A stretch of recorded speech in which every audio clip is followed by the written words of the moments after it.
Good day. Welcome to the Deep End. I am Red Hawk, and I'm here with my sidekicks, Marianne Ruddis and Bob Hayes.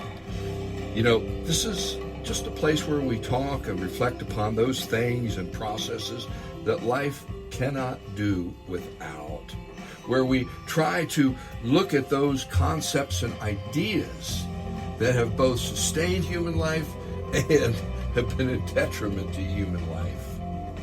Now, we're not trying to sell anybody on any ideas here or beliefs. We're just three people who've lived our lives and we've been thinking about stuff. And these are just some of the things we're thinking about. And we seek basically to wonder together. And about this great mystery, come on, we're inside of self-consciousness, self-awareness. This is new to the universe as far as we know. So this week I've been dogged by an idea that has been in the human family probably a couple 100,000 years. And this week I have pulled on that thread that humans have held on to through thick and thin, the afterlife. Now today we have two main expressions, paradigms or models for the afterlife. First is reincarnation, which is the belief that some agency, soul, skandhas, whatever, of consciousness is recycled into a new life after this one. That's one of the biggies. The other biggie is the heaven and hell model. Western religions subscribe to that. That's the soul goes on after death to meet its rewards or punishments. And we've had programs and podcasts previously where we talked about what we can say about both of these paradigms is they say something deep about the human soul, and that is that we really want justice. Because both of those models end up with justice in a relative way. But where do these beliefs come from? Seriously, who came up with such notions and why? Now, my studies took me first to religion as the source. And although religion built on the beliefs of the afterlife, I'm convinced they were not the source of it. It happened before religion. The afterlife was around thousands of years before any of the great religions, and even some of the religions that didn't survive, the Greek mystery religions, Mesopotamian religions.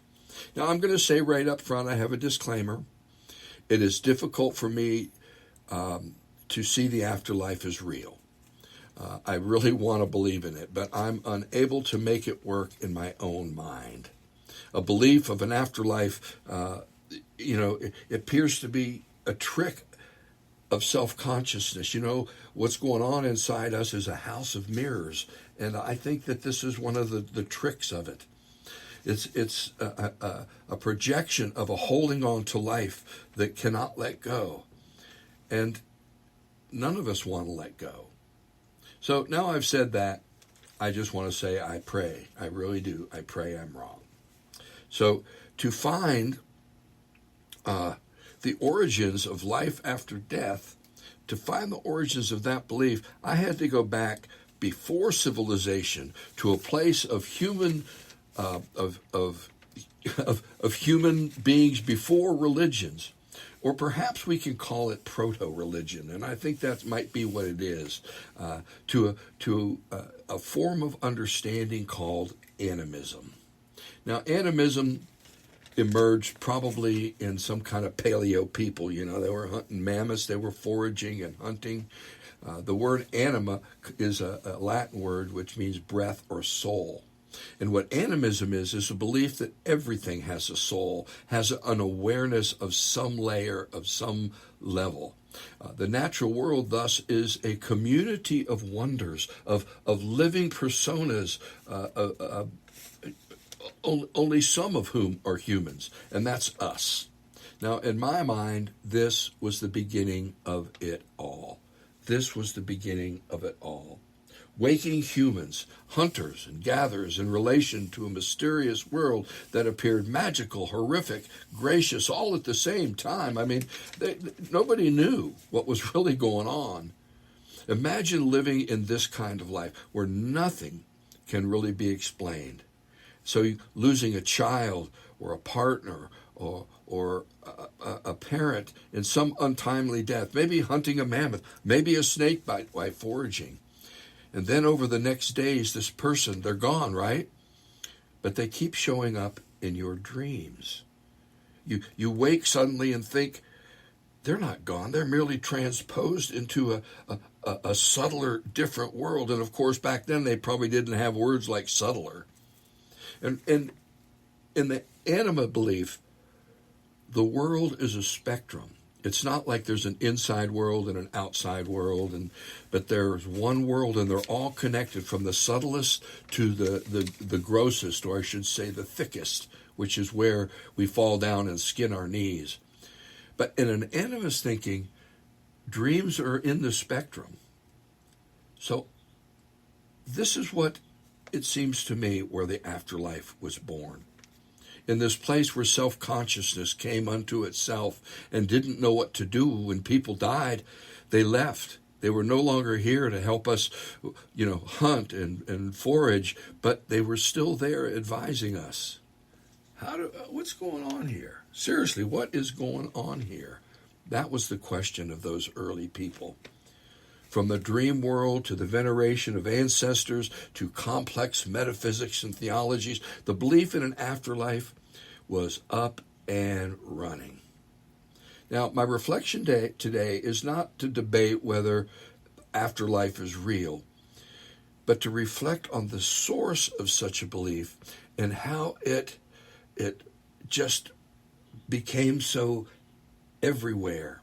How human consciousness is, in my mind, it wants to believe it. My mind wants to believe it. And so it keeps looking for ways to confirm that.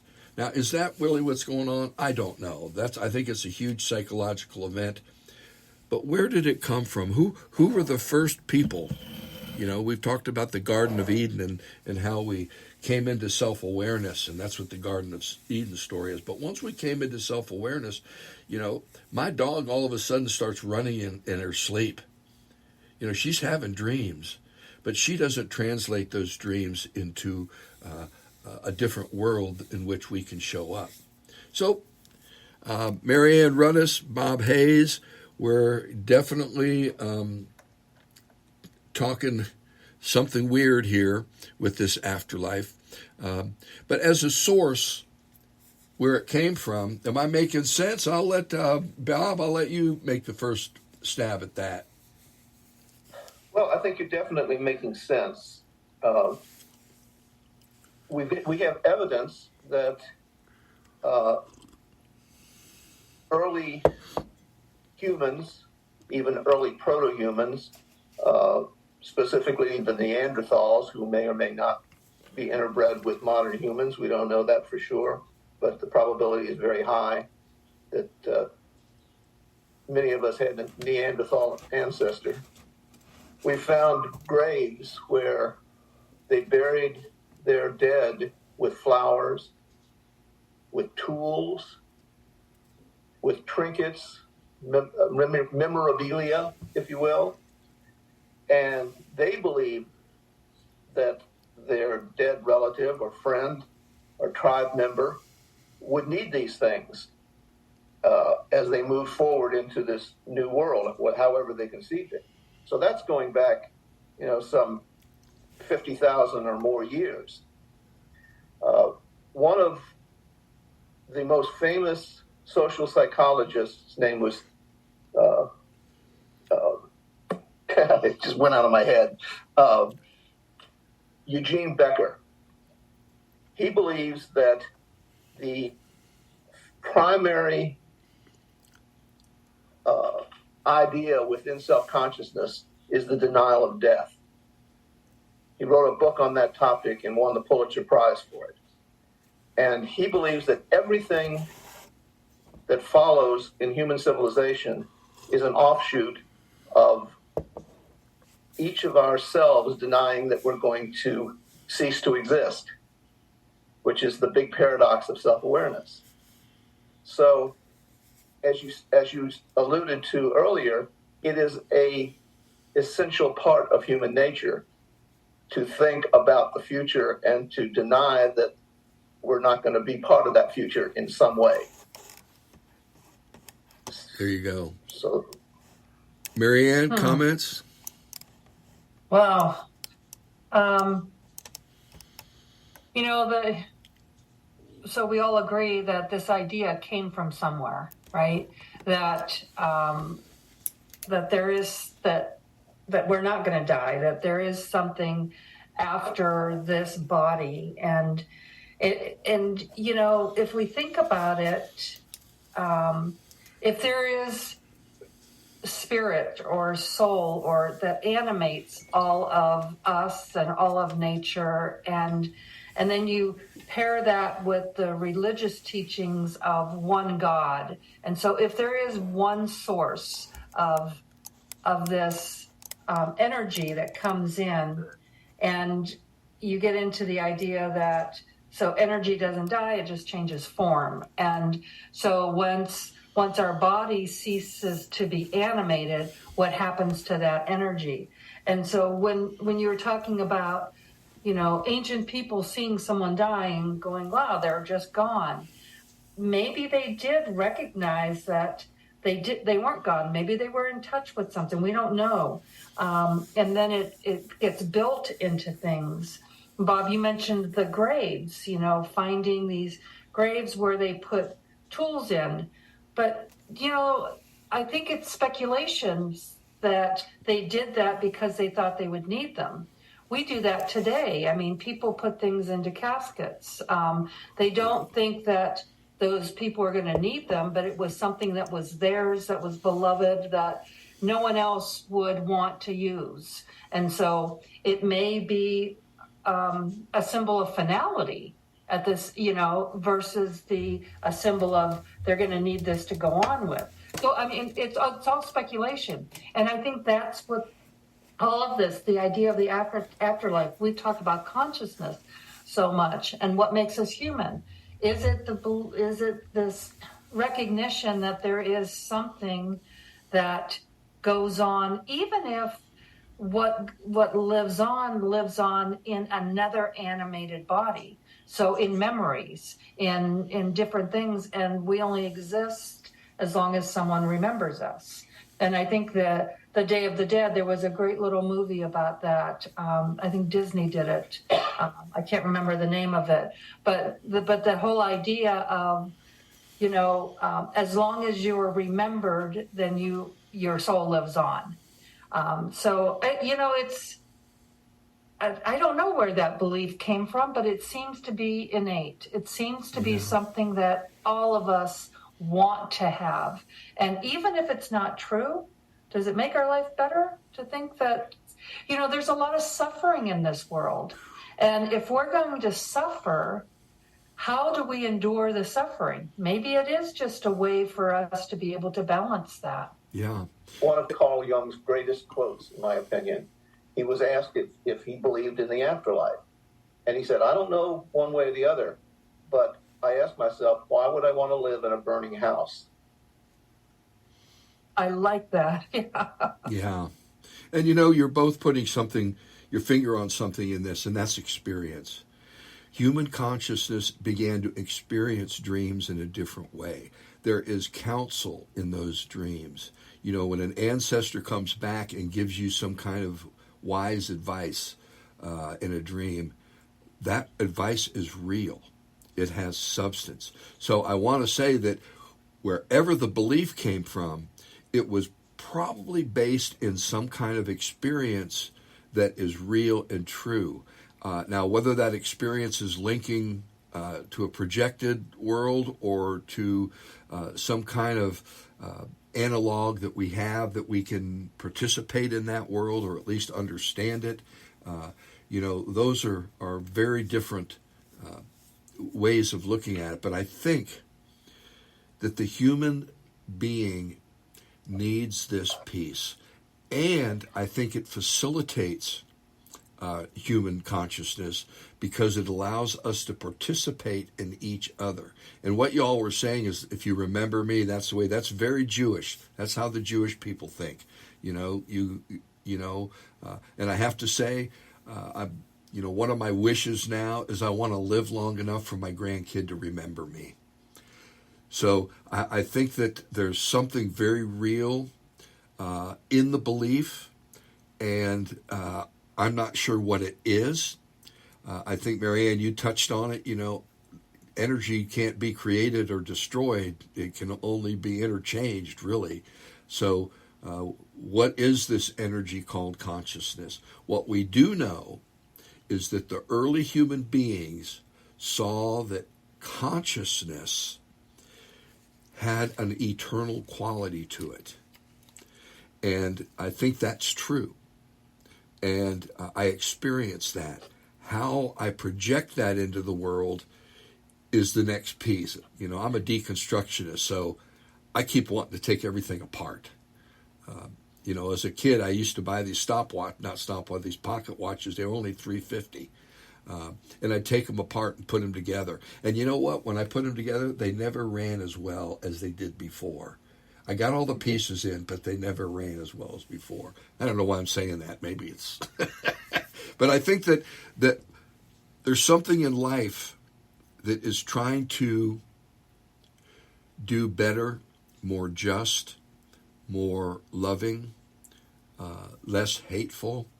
And I'm convinced that this belief in an afterlife allowed justice to find a new way of talking about itself, if that makes sense.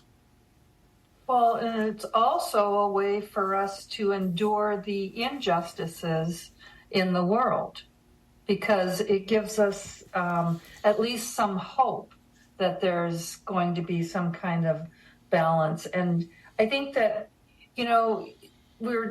it is experiential, and people have experiences of something outside of their own bodies. There are people that astral project. There are people that have these experiences, near-death experiences. I've done a lot of reading on near-death experiences. And some of that is, you can't, it's someone's experience. Is it illusions? Is it delusion? Or is it something that's really happening? But when someone who has an out-of-body experience can describe what happened, and when they would have no physical way of knowing that, it's worth investigating, right? And it's worth pondering. Yeah.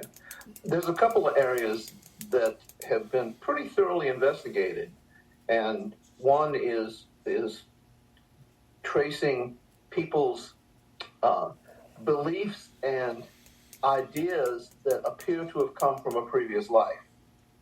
Knowledge of locations, knowledge of where certain things were stored or whatever. And the other is channeling, where a personality that's disembodied is suddenly communicating through someone's brain or mind or whatever. Now, again, that could all be created, but there's enough data that have been collected, and some of them are pretty rigorous experiments, that something's going on outside of our bodies. So there's a lot of reasons to question what happens afterwards. Yeah. And, again, I'm going back to the early people, where the source was. And, I worked in lucid dreams for a little over a decade.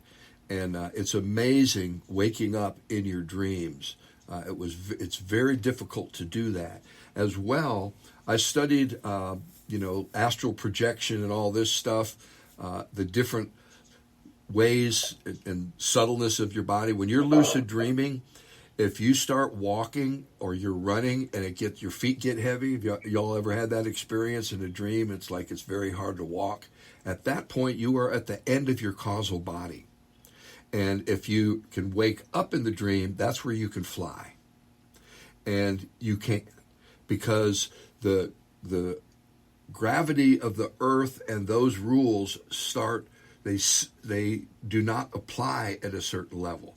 And I think shamans in our early people were interpreting this. They identified who the dreamers were. They identified those whose dreams could project where the buffalo would be, or where the berries would be, or whatever. And that these experiences, how can they not lead us to believe that there's something more? And I think that that's a piece of it. I do believe that humans in the modern and postmodern era are so caught up in the world out there that we dedicate very little time to the world in here, except in some spiritual context, which owns a little sliver of our life. And I think that that's unfortunate, because if we can open up that vista that is the source of some of these beliefs, that offers the experience that shows why those beliefs first emerged, those can be very healing for the human family and our own individual souls as well. Well, and I think also having those experiences, the other part of that is, do you trust them? And how do you come about being able to trust that experience is something that is not delusional? And that's where it gets kind of tricky. I have a friend who does ghost hunting, and she's got all the cameras and equipment and all the fancy stuff.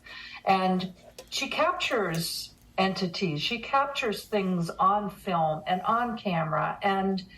But again, even with that in front of her, she's still questioning. Well, maybe that was just something else that came through, or something. So when we have something within ourselves in a quick experience that comes and goes, how do we trust that it was real?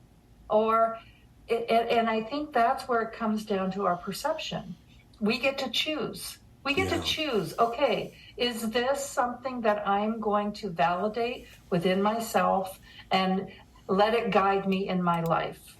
And I think that's where the idea that, we shape our reality, because we don't shape the external reality, but we shape how we choose to see things and how we choose to interpret them. Yeah. And, a big word that comes to my mind as you're talking is discernment. How do we really discern that? Edie ran an organization in one of the main buildings where they were doing, it was a shelter for women. Had been an orphanage in the past that had a bit of a reputation for disrepute, if you will. And they have video cameras in the halls and stuff. And they have seen roving vapors. They have seen stuff from the, that like, dude, that is a ghost. So there's experiences that are outside our ability to really measure and have any metric for. But I think also that, when I talk about a shaman, I think that they were one of the places of discernment. They were the ones that helped sort out the people who were dreaming for the people and the people who were dreaming for themselves, and that was part of the emergence of these kind of understandings that human beings and that consciousness truly must have something more than just here.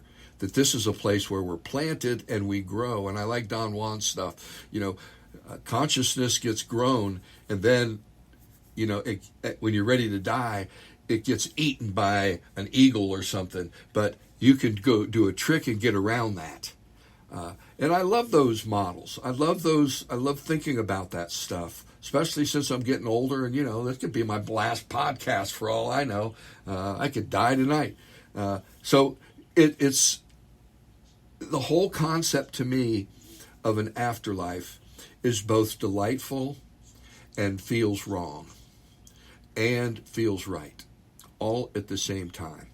And I think, Marianne, you said it, even your friend who's, trying to track the roving vapors or whatever, how can you trust that that's true? How can you finally rest and plant yourself in that as real? I think that that's part of what the deep end is about. We're not trying to say this is real and this is not. We're just saying WTF and wondering about it and going, where did it come from? How has it fed the human soul? And it's fed it in ways that are good and bad. The whole concept of evil and you're going to hell and being able to demonize another person. The whole concept of again, most afterlife models are rooted in a deep sense of justice, wanting things to work out and to be fair, that the evil will get theirs and the good will get theirs. I'm being a good person because when I die, I want a house close to the throne of God. Well, yeah. Yeah. There's... Oh, go ahead, Bob. I was just going to move back to the idea of the shaman.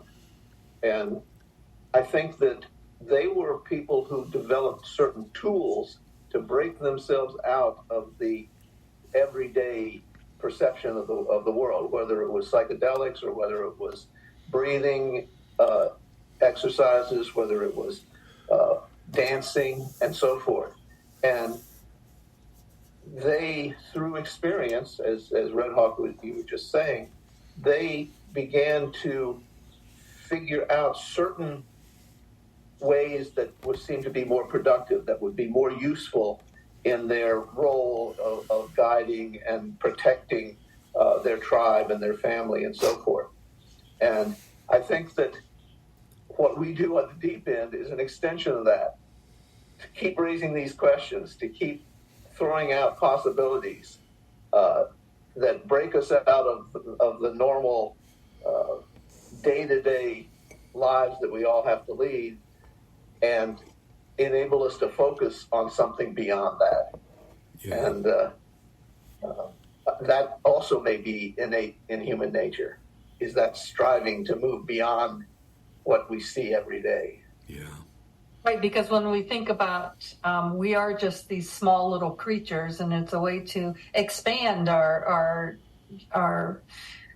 experiences and expand our consciousness and who we are. And I think the other thing too about the shamans was that when they made predictions, there was a way to verify those. Did they come true? And then people would come to trust that, and they would come to trust themselves. And I think you can get to a place where you can know and trust that what you are doing and saying. I've met people that have that presence, and not in the way of being certain without questioning. I think there's a difference here, but just the idea that there is something that goes beyond this physical body of mind that extends out. We can feel when somebody walks into a room. You don't even have to be looking at them. You can feel that presence come into the room. So what is that? Yeah. And I'm going to let that be your final comment, Mary Ann, because it's a good one. Bob, final comment for you? Well, I'll swing back to something that Mary Ann was talking about earlier, and that was the energy that exists within our consciousness, or that drives our consciousness, or that our consciousness rides on. We know from science that electromagnetic and other types of fields exist and interpenetrate each other to the edges of the universe. They never end. And just that in and of itself is a reason to believe that consciousness may go beyond what we think it is. Amen. Amen. And all of this leads me to the next piece of what it is. And that is something that I practice every day. Lily Tomlin once said on the way to the show one night, they pulled over to the side of the road. And they got out because the stars were so bright. And they just stood there in awe. And in their awe, they saw that they were actually part of that which they were in awe about. And so Lily Thomas swore from that moment on that every day she would practice aerobics. She would spend time every day thinking about the unthinkable, letting her mind just reach out and see how unbelievable this wondrous mystery is. My wife and I were looking at the best picture of a cell that they finally got. And what's going on in one cell is unfreaking believable. And your body is I won't say a cacophony, but a symphony of cells. And if it's worthy of being just blown away. And I'll be honest, I like being blown away. As my wife says, you can crawl to the edge of thinking and get all insecure, and you seem to like it. Yes, I do. Yes, I do. My friends, blessings in all.